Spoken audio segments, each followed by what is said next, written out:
The children's villages come to life with early morning shouts of children getting up at 5:30 and preparing for a new day.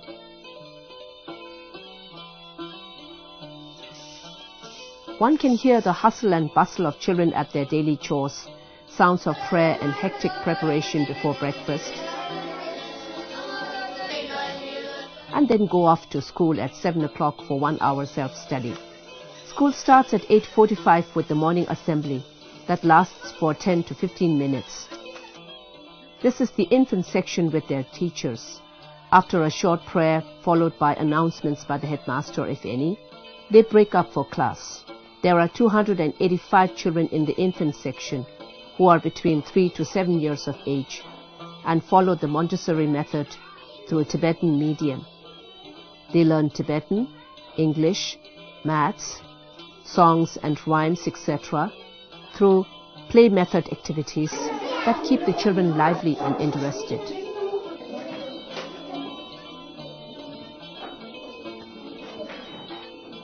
Junior school has 666 children and is from classes 2 to 5 for children from 8 to 11 years of age.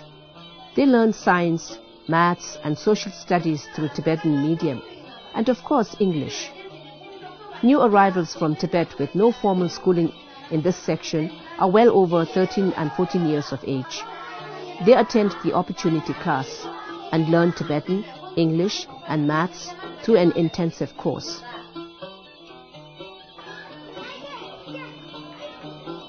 Besides classroom teaching, good stocks of library books are also accessible even during holidays.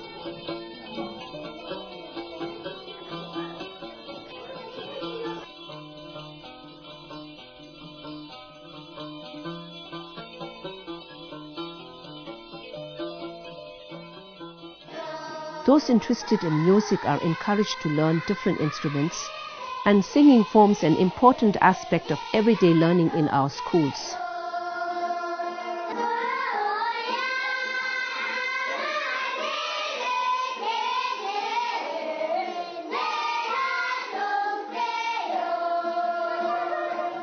The Creativity Center is attached to the junior section, where children learn art, craft, and explore their hidden talents and develop them further. Occasionally, class-wise or school-wise painting competition is held, and sometimes children's artwork is represented at exhibitions held both at home and abroad.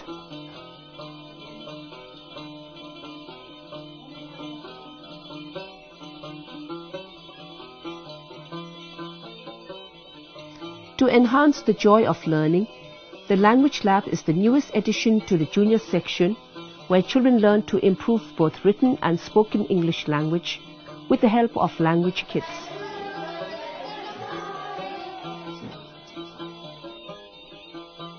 The middle and senior section comprise of classes 6 to 12 for those children ranging from 12 to 18-19 years of age.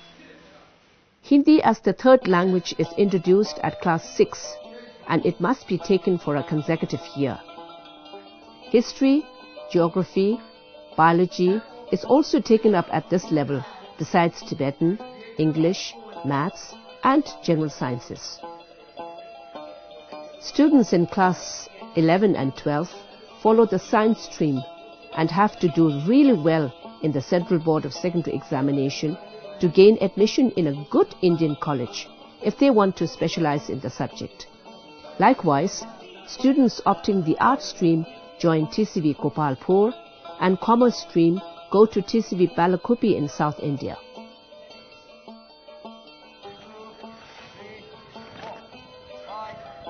Physical education plays an important part in our children's overall development. The school organizes games and sports, and competitive matches are played between the 4 different houses.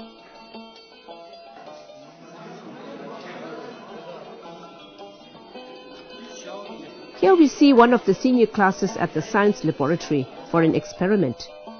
This is a regular feature throughout the day at the high school.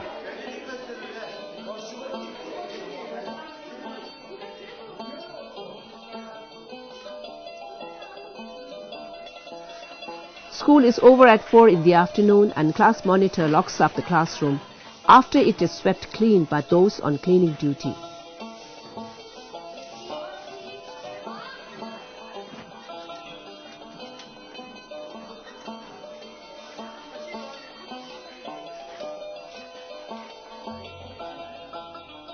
Older children fetch provision from the main store and help the home mother prepare dinner.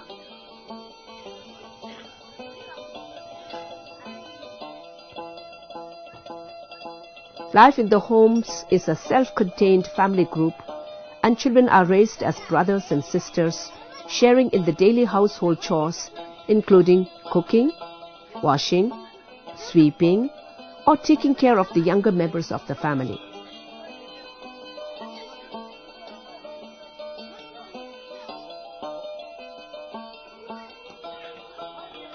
This is the baby home, where foster mothers look after 26 toddlers ranging from 0 to 4 years. These are the cots where mothers tuck the infants around 6:30 in the evening. Like in all the other homes, food is prepared for the babies with special emphasis on quality, particularly nutritional value required at this age. As a result, our babies are always found healthy and lively looking. Babies without mother or orphaned are brought to TCV from different Tibetan settlements. Sometimes, new arrivals from Tibet find it comforting to leave their baby in our care when the mother must return to Tibet.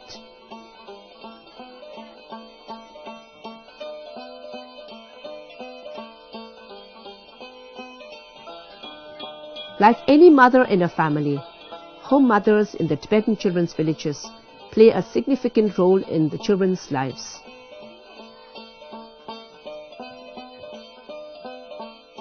They are the pillars around which 38 to 40 children spend their day-to-day life. Not only their hard work and effort, but also their attitude and personality help children grow into healthy individuals, physically, mentally, and emotionally. Mothers try to bring an atmosphere nearest to a natural family life as possible. The village director supports the home mother in every aspect.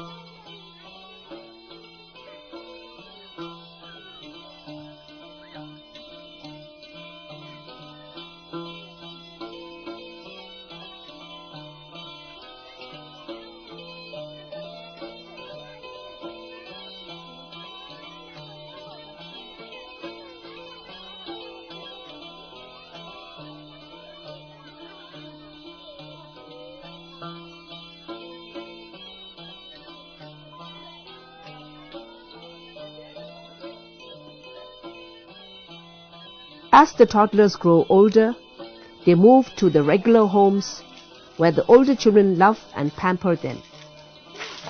All children need love, warmth, and security of a normal family life along with education.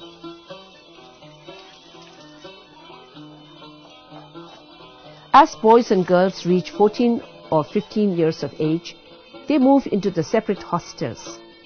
Given the privacy and company of their peer group, they mature and become more independent in preparation for their eventual departure from the security of TCV into the mainstream of human society.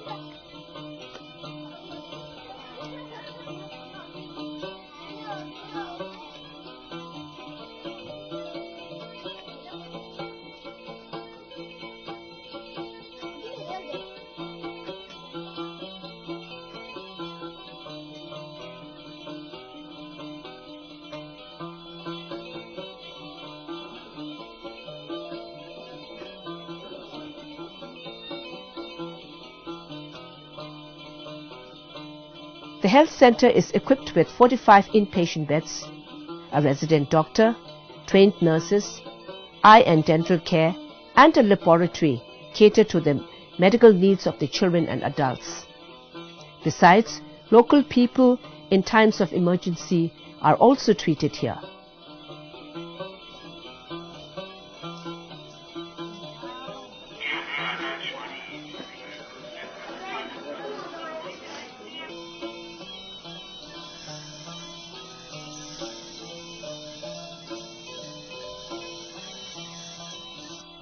From a tentative start in 1985, the Education Development Resource Center plays a vital role in the development of children's education in Tibetan schools in exile. It has established itself into one of the major sources of educational service, producing textbooks, teaching aids, educational equipment, and other resource materials in the Tibetan language. Around 85 Tibetan schools in exile use these teaching resources for classes 1 to 5 for all basic subjects. Subject specialist teachers form committees now and then to review and make necessary changes in the textbooks. This is the Mother Training Center. A 9-month training course is conducted at the center, during which emphasis on childcare, health and nutrition, child psychology, home management, etc. form the core of their program. Trained mothers are recruited in our different branches after completing 2 years of probation period.